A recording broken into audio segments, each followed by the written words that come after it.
रसूल सलाम अलैका। नहमदुहु व नुसल्ली व नुसल्लिमु अला रसूलिहिल करीम, अम्मा बाद, अऊज़ु बिल्लाहि मिनश शैतानिर रजीम, बिस्मिल्लाहिर रहमानिर रहीम, अस्सलामु अलैकुम व रहमतुल्लाहि व बरकातुहू। आज हम बड़े ही अहम मौजू पर बात करेंगे। 12 साल की उम्र से लेकर 16 साल की उम्र के बच्चे, उनका ख्याल रखना, उन पर तवज्जो देना और उन पर गौर करना कितना अहम है, कितना ज़रूरी है, क्योंकि ये वो बच्चे हैं जो अपना बचपन छोड़ रहे होते हैं और अपनी जवानी की तरफ बढ़ रहे होते हैं, उनकी एक शख्सियत बन रही होती है। तो ये वो वक्त होता है कि माँ बाप अपने बच्चों के साथ दोस्ताना माहौल रखें, उनके साथ फ्रेंडशिप रखें, ताकि बच्चा जब बाहर जाए और उसको किसी किस्म के भी हालात का सामना करना पड़े, कोई परेशानी का सामना करना पड़े, तो बच्चे घर आकर आसानी से अपने वालिदैन के साथ इसको डिस्कस कर सकें। अगर वालिदैन गुस्से वाले होंगे, घर में सख्त माहौल होगा और उस माहौल में बच्चा जब बाहर जाएगा और उसके साथ अगर कोई हादसा पेश आ जाता है या कोई ऐसा मामला पेश आ जाता है जिसका घर में ज़िक्र करना बहुत ज़्यादा ज़रूरी है, तो घर के सख्त माहौल की वजह से बच्चा घर में बात नहीं कर सकेगा, जिसका नतीजा ये निकलेगा कि एक तो बच्चे की शख्सियत ख़राब होगी, दूसरा उसको बाहर ऐसे दोस्त मिल जाएंगे जो दोस्त उसको गलत कामों की तरफ लगाएंगे। वो नशे का आदी हो सकता है, वो सिगरेट शुरू कर सकता है, वो दीगर गलत आदात में पड़ सकता है।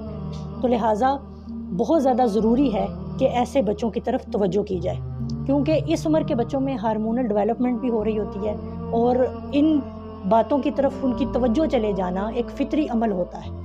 तो बच्चों को सिखाया जाए, समझाया जाए कि क्या बात उनके लिए सही है, क्या गलत है, वो किन दोस्तों में उठता बैठता है, वो जब स्कूल जाता है, कॉलेज जाता है,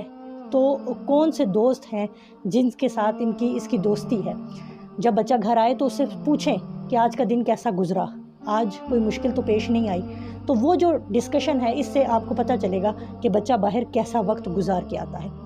दूसरा ये कि बच्चों को इस उम्र में तवज्जो के साथ साथ मसरूफ़ियत की भी ज़रूरत होती है कि उसको मसरूफ़ रखा जाए। उनके लिए हेल्दी गेम्स का एहतमाम किया जाए, कुछ ऐसी खेलें जिसमें वो मसरूफ़ रहे और उनको दीन की तरफ राग़िब किया जाए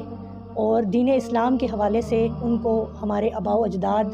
हमारे सल्फ़ सालिहीन के वाक़यात सुनाए जाएँ, ताकि बच्चा उनसे कुछ सीख कर अपना वक्त भी गुजार ले, उसकी इखलाकी रूहानी तरबियत भी हो जाए और उसकी एक निखरती हुई शख्सियत जो है वह सामने आ जाए। क्योंकि वो बच्चे जब बाहर जाते हैं तो बहुत सारे ऐसे दोस्त बन जाते हैं, ऐसी सोहबत बच्चे इख्तियार कर लेते हैं जो उनको गलत रास्तों की तरफ ले जाते हैं। अल्लाह रब्बुल इज़्ज़त कुरान पाक में इरशाद फरमाते हैं, या वैलता लैतनी लम अत्तखिज़ फलानन खलीला, कि क़यामत के दिन वो लोग कहेंगे कि हाय अफसोस कि काश मैंने उस फ़लाँ शख्स को दोस्त ना बनाया होता।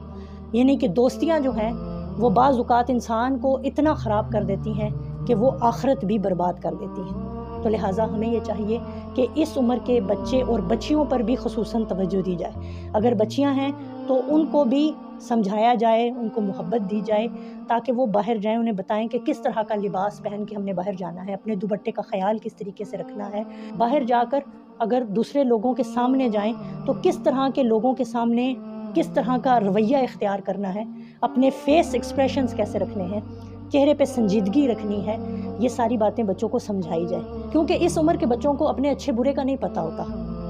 और ख़ुसूसन ये बड़े हो रहे होते हैं और शैतान भी जो है एक्टिव हो जाता है इस उम्र में आके। वो बुराइयों को फैंटेसाइज करके दिखा रहा होता है कि अगर तुम्हारा फ़लाँ दोस्त जो है अगर ये काम कर रहा है तो तुम भी क्यों नहीं कर सकते। तो इसके लिए घर का माहौल अच्छा होना और घर में माँ और बाप का किरदार ऐसे बच्चों पर बहुत ज़्यादा असरअंदाज होता है। तो लिहाजा हमें इस पर बहुत ज़्यादा तवज्जो देने की